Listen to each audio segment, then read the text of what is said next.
thank you all for being here today. Today I'm announcing felony charges against Mark Chapman, a resident of the state of New York. Chapman repeatedly sexually assaulted and abused 2 victims for years while a resident of Michigan involved in the Church of Jesus Christ of Latter-day Saints and the Boy Scouts of America. And I want to take a moment to thank the staff of my department for their great work on these cases. Danielle Hagman-Clark, our criminal division chief, Danielle Rousseau-Bennett, our assistant AG, who is specially assigned on these cases, Rebecca Snyder-Cox, victims advocate, and Paul Carbuting, another victims advocate who works on these cases. We have a great staff here at the department. I'm very proud of their work.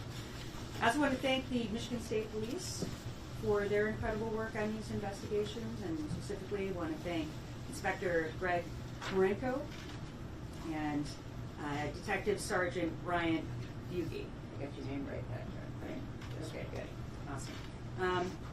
And I also appreciate Director Colonel Gasper's ongoing partnership with us on these matters. The schedule unfortunately didn't allow for his attendance this morning, and I really do want to send a message that here at our department and Michigan State Police, we take sexual assault cases extremely seriously. And I think it's important for people to note that, particularly in light of recent remarks that have been out there. When you go to the Michigan State Police to make a report, when you come to our department and make a report, your case will be taken very seriously. This is not a joke to us. These are people's lives, and we are determined to investigate, use all of our resources that we possibly can to investigate these cases, and where the evidence leads to charges, to prosecute these cases vigorously. I think it's important for the public at large to know that. So most importantly, though, I want to recognize and thank the victims of these cases for their bravery in coming forward and for working with law enforcement to hold their abuser accountable for his crimes. So in June of 2021, I announced that my department was partnering with Michigan State Police to investigate sex abuse allegations against the Boy Scouts of America that came to light during the course of the civil litigation. And my department made available a hotline, which I'll repeat now, 844-324-3374, to receive information regarding abuse within the Boy Scouts organization. Since that time, we've investigated reports made through the hotline and the claims that were filed in the bankruptcy case against the Boy Scouts organization. This investigation involved a man that we are announcing charges against today that began as a result of a call into that hotline. Mark Chapman is alleged to have abused children for years. He threatened them with violence when they refused to participate or tried to stop him from continuing his assaults. And he is the source of their pain, their psychological scars, and their mental anguish. The abuse of victim number 1 began in 2000, around the time the boy was 13 or 14 years old, and continued until he was 17 years old and a senior in high school. The incidents occurred at the victim's father's house, at Chapman's house, and at the local church. Chapman assaulted victim number 1 at locations that left the child with no safe refuge. Chapman used his standing as a member of the faith community, shared by victim number 1 and his family, and his involvement with the Boy Scouts of America to establish trust, and then repeatedly violated that trust by using opportunities associated with this community involvement as openings to harm victim number 1. For his crimes against victim number 1, we are charging Chapman with 6 counts of second-degree criminal sexual conduct, and also, all 6 counts are criminal sexual conduct in the second degree, and they involve multiple variables, including the victim being between 13 and 15, and the defendant coercing the victims to submit by exerting his authoritative position, and/or defendant effected sexual contact through force or coercion, and the victim sustained personal injury. And each of the CSC2 counts have multiple variables, as I just described. We're also charging Chapman in another case for crimes against victim number 2. Victim number 2 was a family member, around 11 years old when the abuse by Chapman began. The abuse went on for years and often occurred during times that were designated for special opportunities for Chapman to spend time with victim number 2. After receiving a tip on the hotline regarding the abuse, my department initiated an investigation into allegations and has decided to charge Mark Chapman with 2 counts of criminal sexual conduct in the first degree and 2 counts of criminal sexual conduct in the second degree for the crimes he committed against victim number 2. So that's count 1, CSC 1, person under 13. That's a mandatory 25-year minimum on that count. Count 2, CSC 1. Count 3, CSC 2. Count 4, CSC 2. Both involving a person under 13. The statute of limitations for first-degree criminal sexual assault has changed over the years from a 6-year limit to no limit at all. However, in any case where a suspect leaves the state of Michigan and no longer resides here, the statute of limitations effectively stops. And in this case, the statute stopped running when Chapman left Michigan to live in New York in approximately 2007. Up until this week, Chapman was incarcerated in New York on other child abuse convictions. Our department charged Chapman upon release to ensure he was not allowed to exit the criminal justice system before facing charges here in Michigan. And I'd like to note that the details I provided regarding these 2 victims are purposefully sparse. While victim number 1 and victim number 2 are now adults, the crimes occurred against them when they were children. And furthermore, it's the policy of my department not to name or publicly identify victims of sexual assault. I provided what details I can to provide information about Chapman's crimes and still ensure the anonymity of the victims in these 2 cases. Allegations of widespread sex abuse in Boy Scouts of America in the civil case against the organization brought forward information that demanded action. And these are difficult cases as they span over the course of decades and jurisdictions and demand exceptional expertise and resources. And I'd really like to make this clear because so many of the cases that we have pursued involving these large-scale operations and investigations require victims to want to participate in the criminal justice system and to feel safe in doing so, and to know, again, that these cases will be taken very seriously by us. The Department of Attorney General is a safe haven for victims, and if a person reaches out to us, we take those allegations extremely seriously. And our team is comprised of experienced investigators, prosecutors, and victims advocates with special training and years of experience with sexual assault cases. And I want to go through this because, again, these investigations and holding these perpetrators accountable, many of them, of course, if they're not apprehended, if they're not held accountable, will go on to abuse more and more victims. And so it's not just important, of course, to hold the person accountable for all the harm that was suffered by the victims that where these incidences have already occurred, but to prevent future crimes from occurring. So I am going to go on and I'm going to talk a little bit about the staff of this office so that when people are considering whether or not they want to make a report, they should know who the individual actors are who are handling these cases. Our division chief is Danielle Hageman Clark, division chief for the Criminal Trials and Appeals Division here at the Michigan Department of Attorney General. She also serves as the department's representative for the Sexual Assault Kit Tracking Commission, the PAM Board of Directors, the PAM Legislative Committee, the Human Trafficking Commission Project Manager, and she oversees the sexual assault kit projects in Calhoun, Ingham, Washtenaw, Wayne, Kalamazoo, and Jackson counties.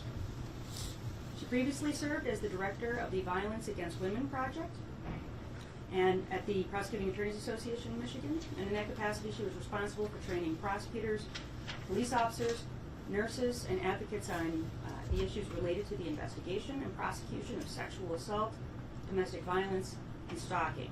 And she is a trainer for MCOLS, the Michigan Commission on Law Enforcement Standards, and she helped to develop the curriculum for the 2-day law enforcement response to non-stranger sexual assault training. Prior to joining PAM, Danielle spent 15 years at the Wayne County Prosecutor's Office, where she was the founding member of the sexual assault team and served as the managing director of that unit. And she was responsible for the first prosecutions arising out of the untested rape kits in the city of Detroit back in 2012.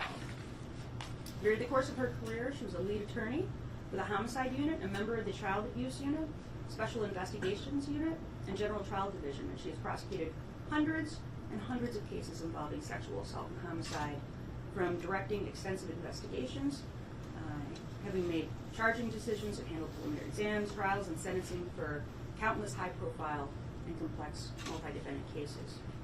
She's a member of the State Bar of Michigan and a master with the American Inns of Court. And she has served as a guest lecturer for the National District Attorneys Association, the Michigan Coalition to End Domestic and Sexual Violence, and Violence Against Women International, the State Bar of Michigan, the Institute of Continuing Legal Education, Wayne County SAFE, St. John's Hospital.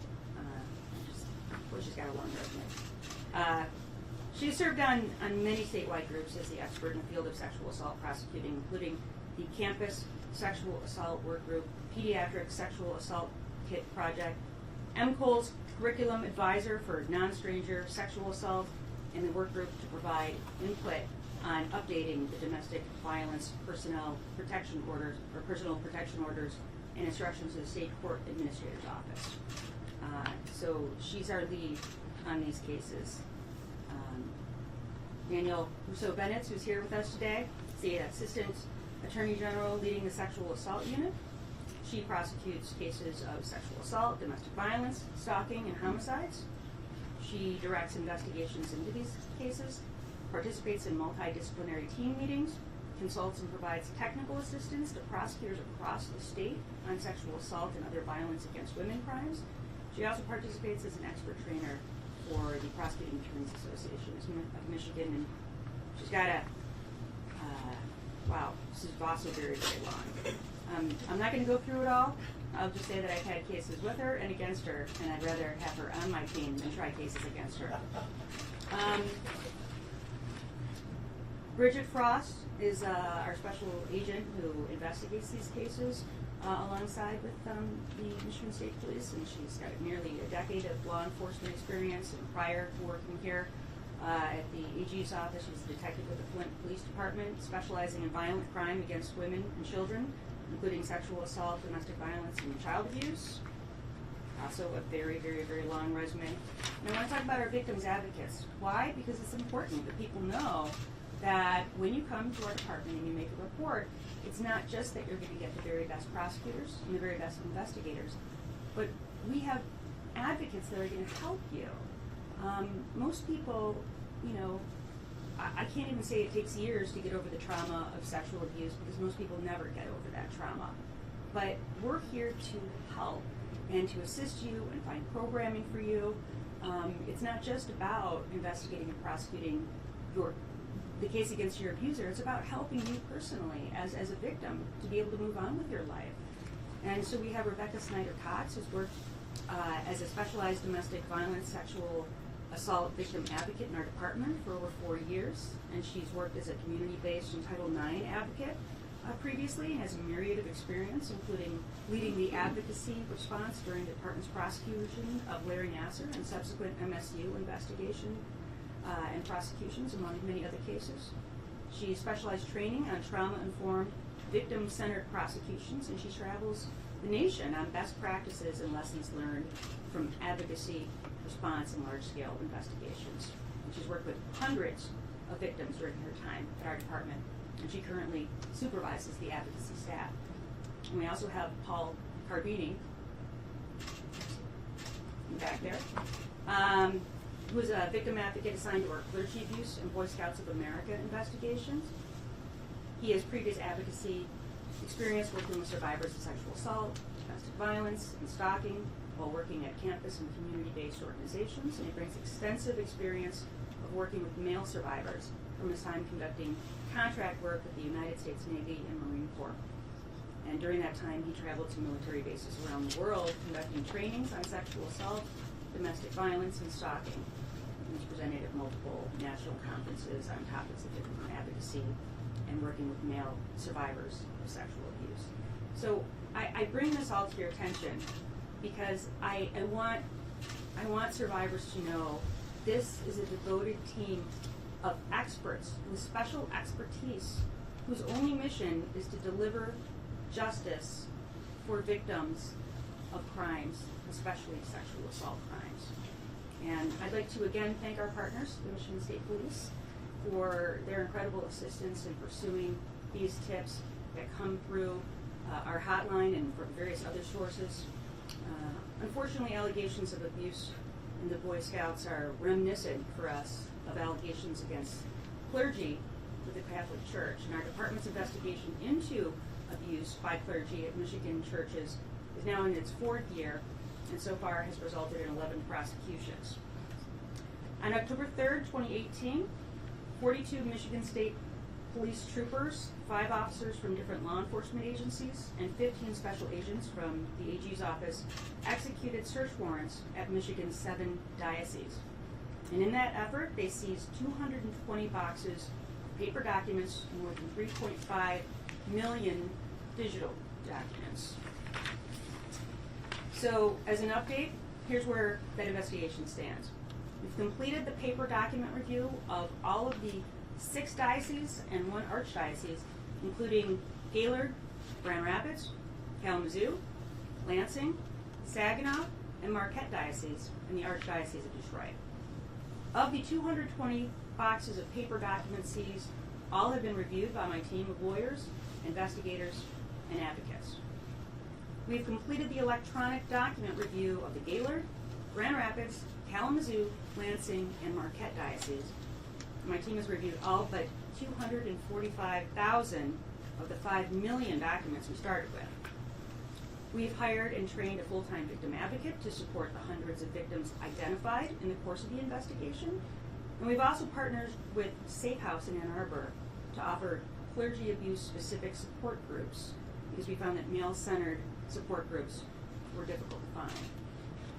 We continue to refer the completed criminal investigations back to the respective dioceses, and we followed up with victims who have not been interviewed with a trauma-informed interviewer, including those whose cases are barred by the statute of limitations where the accused priest has died or other reason makes criminal prosecution impossible. Through the department's review of paper documents alone, 454 accused priests and 811 reported victims have been identified. And that number may change as our investigatory efforts continue.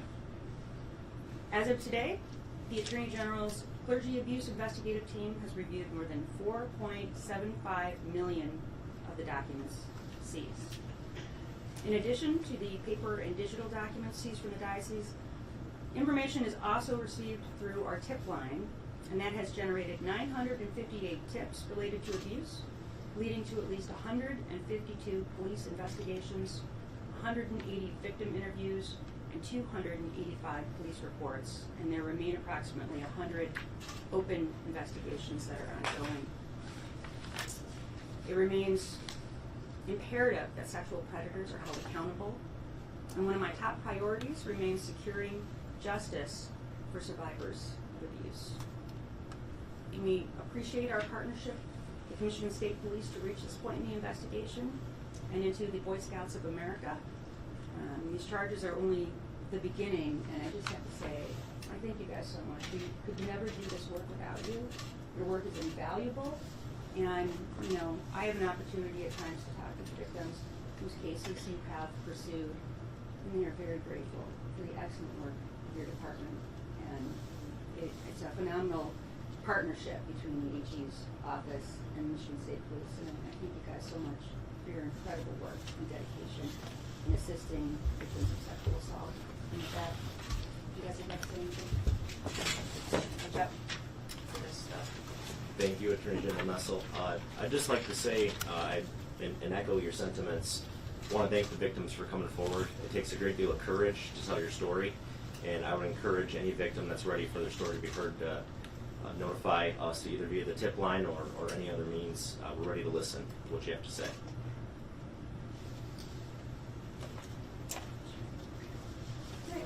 And with that, I'll take whatever questions we can answer, understanding that because these are criminal prosecutions, there are probably a lot of facts will have to be heard in a court of law as opposed to here at a press conference. Yes. Did you say Chapman is currently housed in a New York jail? And if so, how long is he expected to be there? So yes, he is in the New York Department of Corrections, correct? Danielle?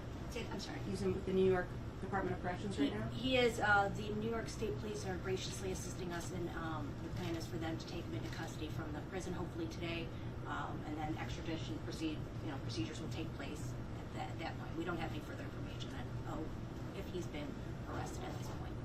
And as most of you are likely aware, he when we get him to Michigan will depend on whether or not he fights extradition or not. Have you spoke to him? Is there any remorse after, addressing what's going on with these two victims, or? Well, I certainly haven't spoken with him, but I would tell you that any statements that were or were not made are not something that we can discuss in the press conference. Any charges against the Church of Latter-day Saints or the Boy Scouts? For these particular ones, Yeah. no. So on both cases came from one phone call into the hotline? Victim number one called into the tip line, and Detective Bugie investigated his case, and through his investigation, he did find another victim number two, who graciously was willing to talk and tell his story and go forward with prosecution. What's Chapman's relationship with the Boy Scouts and the church? He was a scoutmaster. What are you? Sorry.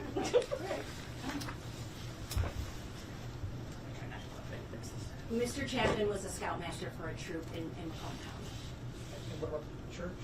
He just worked for the church, I believe, just odd job, janitorial. He wasn't a religious leader in the church, but he did work in the church and was a member of the church. Did you say Macomb County? Yes. What city in Macomb County? Roseville. Is the majority of his family here? Is the majority of his family here? He moved to New York in 2007.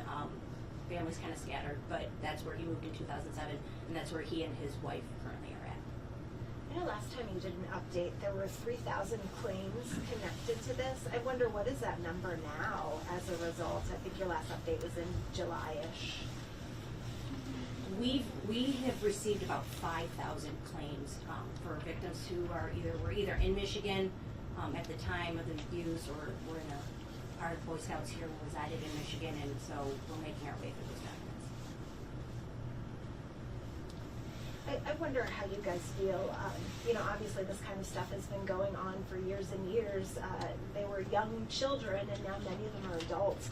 How does it feel to be able to finally, give them, some sort of closure, I guess, or healing as a result of all of this? It's an honor. That's all I can say. It's an honor to do this job. It's an honor to do this job for all the victims, whether they were abused yesterday or 20 years ago. But being on the clergy abuse team and the Boy Scouts team, it's an honor.